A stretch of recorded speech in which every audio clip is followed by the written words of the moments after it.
యోగ్యతను కలిగిస్తుంది నీ సొంత జ్ఞానం కాదు. ఇంత గొప్ప ధన్యకరమైన సమయమును నీకు అలంకారంగా ఇచ్చింది నీ యొక్క సొంత జ్ఞానం కాదు.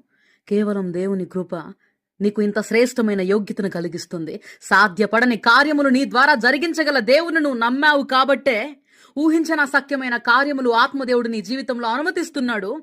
భవిష్యత్ ఎరిగిన దేవుడు సమస్తాన్ని చక్కపరచగలడు అన్న నీ విశ్వాసం దృఢమైంది కాబట్టే నీ జీవితం ఇంత శ్రేయస్కరంగా ఉంది, ఇంత గొప్పగా ఉంది, ఇంత అందంగా ఉంది.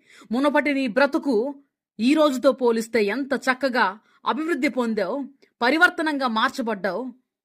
ఆయన స్వరం వినాలని, ఆయన అర్థం చేసుకోవడానికి, ఆయనకు సమీపంగా నువ్వు వచ్చిన ప్రతిసారి ఆత్మదేవుడు ఏదో ఒక విధంగా నిన్ను హెచ్చరిస్తూ, సరిచేస్తూ, ఆయన పని కొరకు దినదినము నిన్ను చెక్కుతూ, సంరక్షిస్తూ ఆయన స్వారూప్యంలోనికి మార్చుకుంటున్నారు.